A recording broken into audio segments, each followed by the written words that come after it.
Hey peeps, it's Jedd here from Tutoring, and as always, it's such a pleasure to join you today. We're going to deal with a financial mathematics question, and we've taken this from Paper 1, 2019 May-June NSC exam. Okay, so with that in mind, let's dive straight in.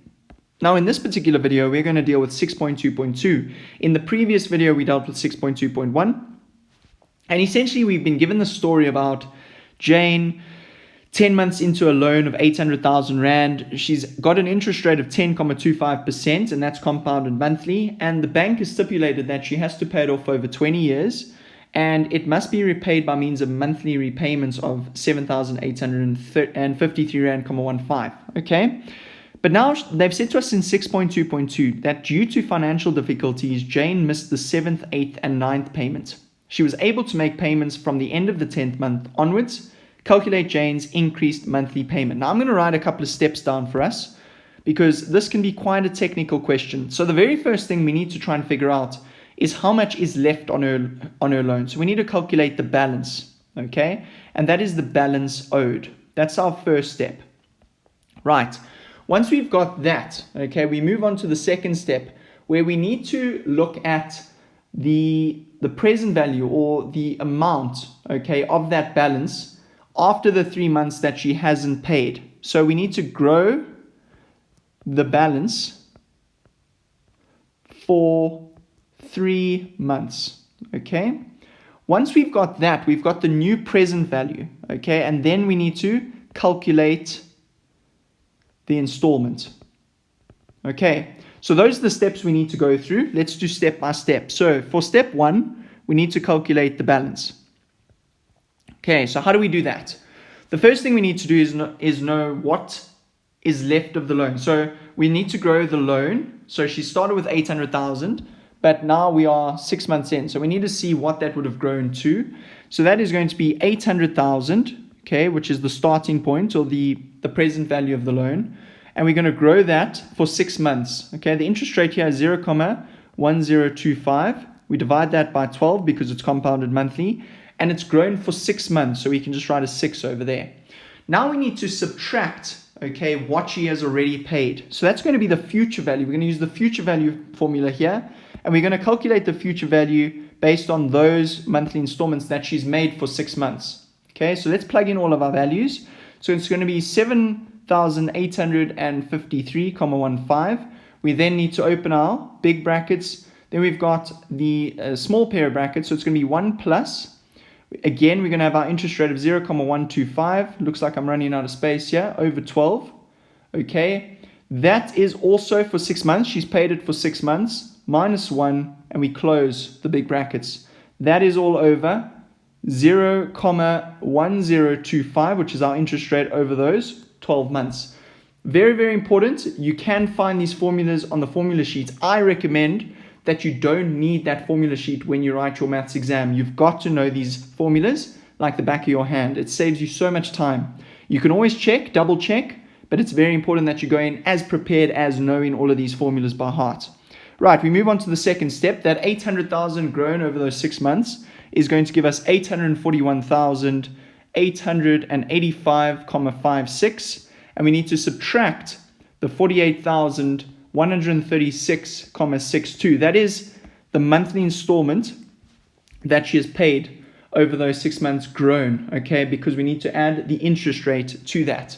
And that is going to give us, let me change back to pen, that is going to give us a total balance that is left of 793,748,94. Okay, so that's very, very important. And I'm going to store that because I need it for the next step. So I'm going to do this fancy thing here. I'm going to drop that over there. Actually, I'll drop that over there. Right, so we know that the balance owed is that. I'm going to give myself some space, and I'm going to move on to the second step. The second step, remember, is there's 3 months that she hasn't paid for, and we need to grow, okay, grow that amount that is left for 3 months that she hasn't paid. Right, so let's grow that now. So it's going to be A is equal to the principal amount, 1 plus I to the n. So we're just simply growing it by the interest rate. The present value here is going to be the balance owed, which is going to be 793,748,94. We open our brackets, 1 plus I. So the interest rate here again is 0, 1025, and we're dividing that by 12 because we are compounding monthly. And remember, we are growing this for 3 months, so we simply have a period of 3. Right, so that means our new value that she needs to pay off is going to be 814,000 Rand, 263,3052. Okay, so that is going to be the amount that she has, that the total amount that's the balance that's outstanding grown for another 3 months at that interest rate. So it's again an important thing for my next step. So what I'm going to do here is I'm going to save it. Let me just grab the equal sign there. Right, so apologies for the delay. I haven't done the best job there. Right, so I'm going to drop that over there just so we know for the next step.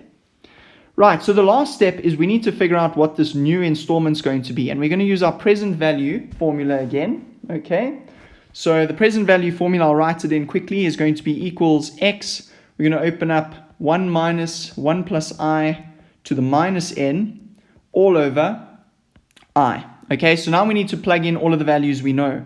So the very first thing we know is this x, this value of x is what we're trying to solve for. So we're going to leave the x there, and then we've got 1 minus 1 plus I. The interest rate here is 0,1025, and we're compounding it monthly again. And how many months are left of this loan? Okay, so we know we're around 9 months in. So she's paid for 6 months, right? Then she's missed 3, all right? And now in the 10th month, she'll start paying again. So we're 9 months in. We have 240 months in total. So therefore, we still have 231 months to go, okay, of this loan. So we're going to close those big brackets. We're going to move that over, okay, and that's going to give us 0,1025 over 12. Right, now what do we do?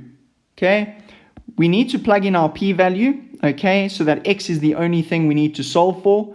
And our p-value in this particular case is going to be this guy over here, this 814,263. Why? Because this is the amount that she still owes. So that's our present value. Okay, so we need to plug that in over there. Once we've done that, we can tip this and essentially multiply by inverting it. And we need to do the same thing to the other side. And when we do that, we've got x is going to be equal to 8,089 Rand and 20 cents. So what has happened is her installments have grown by approximately 100, or call it 200 and something odd Rand. So quite a significant increase if you think that she needs to pay that over an additional 231 months, right? So she's increased that bond by missing, that installment by missing 3 months only. So we feel for her. It is always tough to cover these payments, but hopefully she can keep it up and this installment stays the same going forward. Right, that was a very involved question. I hope it made sense. If it didn't, you can send the question and we'll try and help out where we can. Very special thank you to our sponsor for making this video possible. Be sure to read all about them in the description below. Also, head over to our website for more of these epic tutorial videos. If you can't find the answer to your question, send us the question. We'll respond with a personalized video just for you. Until the next time, stay epic.